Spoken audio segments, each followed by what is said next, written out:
Dans un communiqué de la présidence de la République qui rend compte à la suite des propos non démentis de plusieurs sources françaises, ont attribué nommément le président de la République française, l'Algérie exprime son rejet catégorique de l'ingérence inadmissible dans ses affaires intérieures que constituent les dits propos.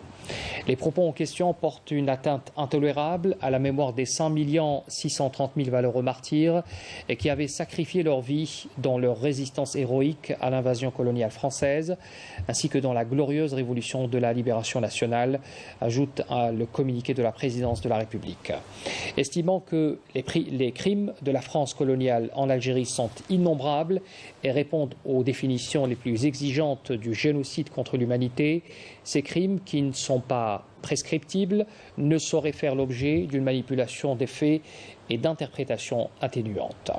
Pour la présidence de la République, la propension des nostalgiques de l'Algérie française et des milieux qui se résignent difficilement à l'indépendance, plaine que les Algériens ont gagné de haute lutte,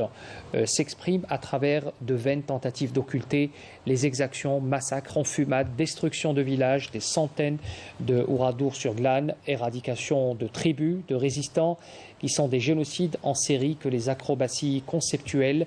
et les raccourcis politiques ne parviendront jamais à occulter. Pour leur part, les appréciations superficielles, approximatives et tendancieuses énoncées en ce qui concerne l'édification de l'État national algérien, ainsi que sur l'affirmation de l'identité nationale, relèvent d'une conception hégémonique éculée des relations entre États et ne sauraient en aucune façon être compatible avec le ferme attachement de l'Algérie à l'égalité souveraine des États, souligne encore le même communiqué. Cette malencontreuse intervention, qui heurte fondamentalement les principes devant présider à une éventuelle coopération algéro-française en matière de mémoire, a l'incorrigible défaut de teindre vers la promotion d'une version apologique du colonialisme au détriment de la vision établie par l'histoire de la légitimité de lutte de la libération nationale, alors que rien ni personne ne peut absoudre les puissances coloniales de leurs crimes, y compris les massacres du 17 octobre à Paris, dans l'Algérie, et sa communauté établie en France s'apprête à commémorer dans la dignité, ajoute la même source. Face à la situation particulièrement inadmissible engendrée par ces propos irresponsables, le président de la République, Abdelmadjid Tebboune, a décidé le rappel immédiat en consultation de l'ambassadeur d'Algérie auprès de la République française, conclut encore le communiqué de la présidence de la République. Et il faut savoir que les relations entre Alger et Paris se tendent chaque jour un peu plus. Il faut dire que la France fait tout pour les mettre à mal en multipliant les attaques à l'égard de l'Algérie, notamment à l'approche des élections présidentielles en France. On voit cela en détail avec Bouchra Bouali. Entre Alger et Paris, les choses vont de Charybde en Scylla. Les tensions sont montées d'un cran suite au énième dérapage du palais de l'Élysée à l'égard de l'Algérie.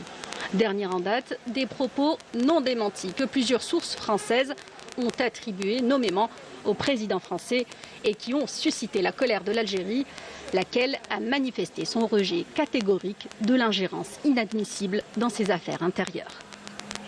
Cette énième attaque intervient peu de temps après une provocation, et non des moindres, celle de demander pardon aux Harkis. Alors qu'Alger n'a pas digéré cette attaque prosaïque, Paris change de braquet en réduisant de moitié le nombre de visas octroyés aux ressortissants algériens.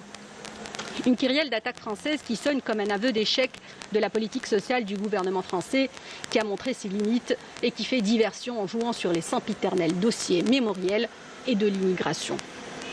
Selon les experts, l'hostilité inouïe de la France à l'égard de l'Algérie répond à des logiques lobbyistes qui s'acharnent sur notre pays. L'Algérie, qui joue un rôle pivot, notamment en Afrique, paie donc le prix de ses positions fermes et de son soutien indéfectible aux causes justes.